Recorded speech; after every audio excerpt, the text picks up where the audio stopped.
Bien. Je vous propose de prendre place pour ce conseil municipal, alors qui n'était pas prévu au départ, puisqu'on était censé se retrouver le lundi 27 juin. Donc le conseil municipal du 27 juin aura bien évidemment lieu, avec un ordre du jour qui sera consistant. Mais nous avons une obligation de passer une délibération en urgence avant le 8 juin, puisque les élections du personnel aura lieu, des représentants du personnel aura lieu le 8 décembre, et nous devions prendre une délibération à minima 6 mois avant la date des élections, de façon à pouvoir envisager un comité social territorial commun, ville et CCAS. Donc c'est pour cette raison que nous avons convoqué ce conseil municipal, qui sera donc relativement court, et merci à tous et toutes de vous être libérés. Je vous fais part de quelques pouvoirs. Jacques Lebré m'a donné pouvoir, monsieur Jean-Marc Lebas a donné pouvoir à Cécile Vaguerès-Marie, Nathalie Peunier a donné pouvoir à Philippe Drouet, Martine Génoin a donné pouvoir à Bénédicte Lebailly et Thérèse Leblond a donné pouvoir à Fabrice Gracia. Il convient de désigner un secrétaire de séance. Ça, c'est une fonction qui revient à un membre de la majorité. Bastien Richard. Je mets aux voix la candidature de Bastien. Qui est contre? Qui s'abstient? Bastien est désigné secrétaire de séance. Donc il y a deux délibérations qui concernent le sujet qui est la raison d'être de ce conseil municipal. C'est la création d'un comité social territorial commun ville et CCAS.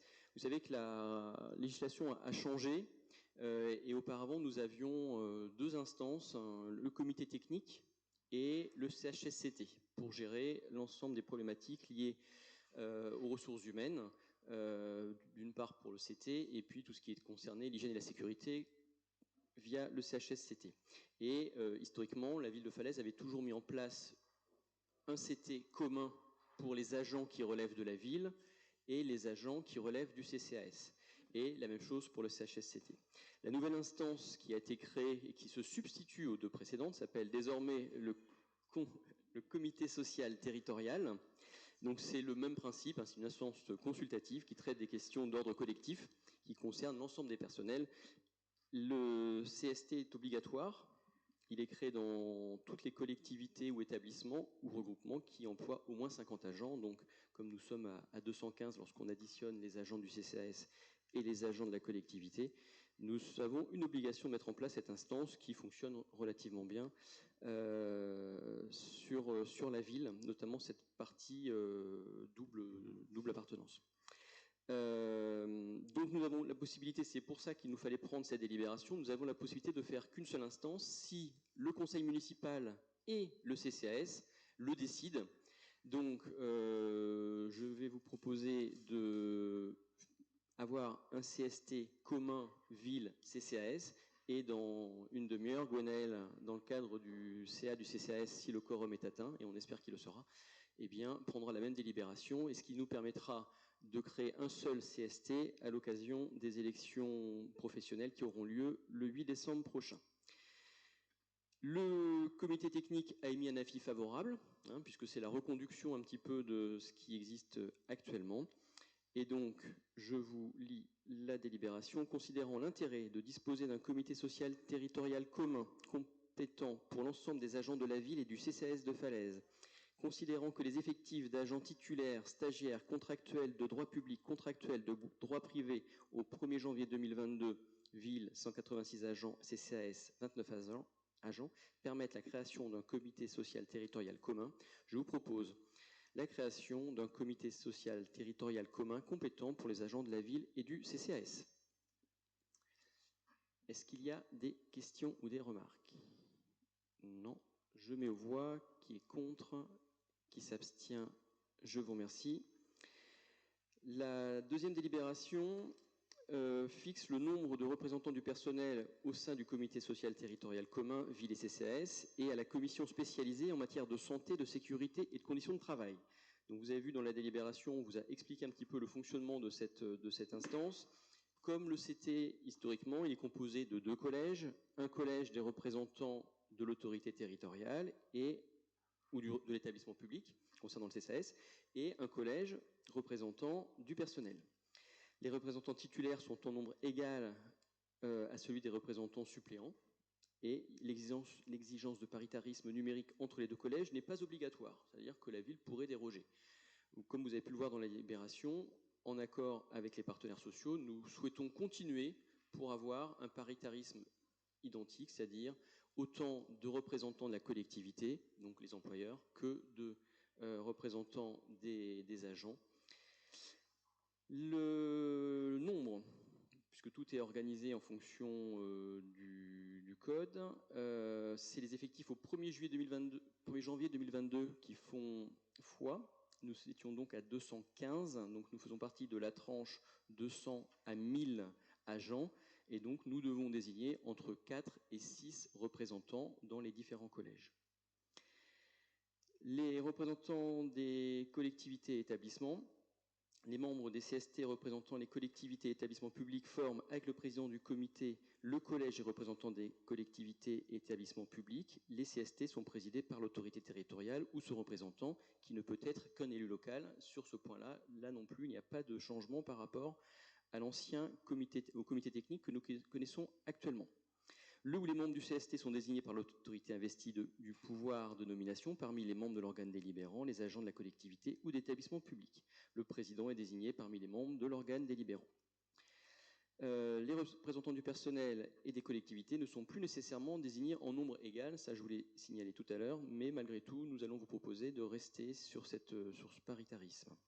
Cependant, afin de conserver une égalité numéraire au sein des réunions du comité social territorial, le conseil municipal peut décider par voie de délibération d'appliquer le principe de parité dans la désignation des membres de ce comité. Après, vous avez toute une petite partie dans la délibération qui s'intitule « Institution d'une formation spécialisée en matière de santé, de sécurité et de conditions de travail ». Au travers du mot formation, il faut comprendre commission. On est sur un groupe de travail qui est à l'intérieur du CST. D'accord ?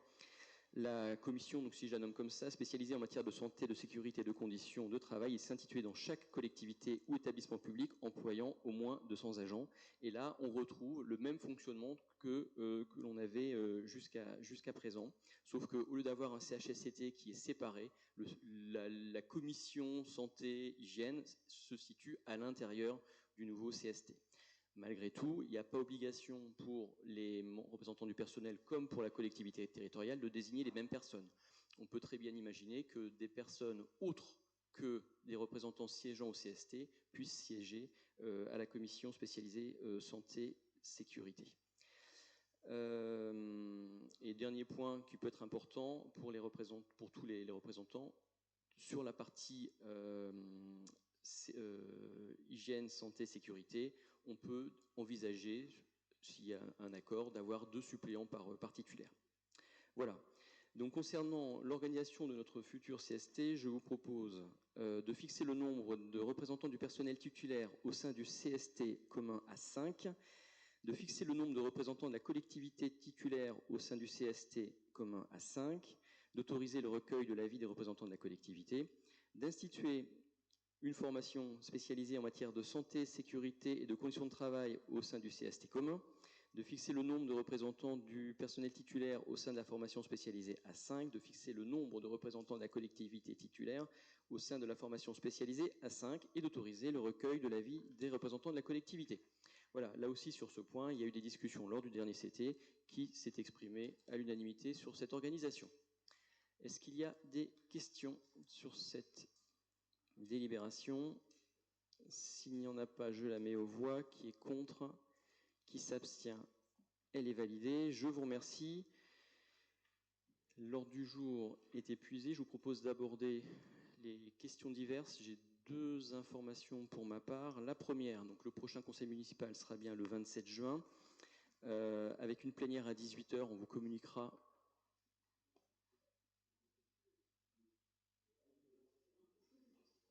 Oui, c'est ça.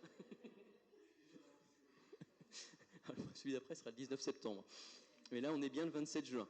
On est le 27 juin à 19h avec une commission plénière à 18h dont on vous communiquera le thème lorsqu'il aura été défini. Et une deuxième information que j'ai reçue vendredi de la part du président de la communauté de communes, qui m'a fait part du retrait de la communauté de communes du projet de Microfolie. Le bureau exécutif, lors d'une de ses dernières réunions, a décidé de se retirer du projet.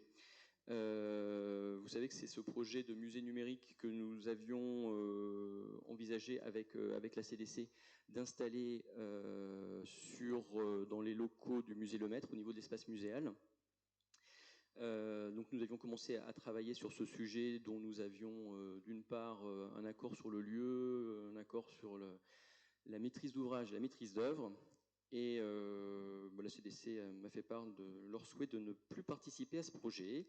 Donc nous allons mener ce projet tout seul à bien.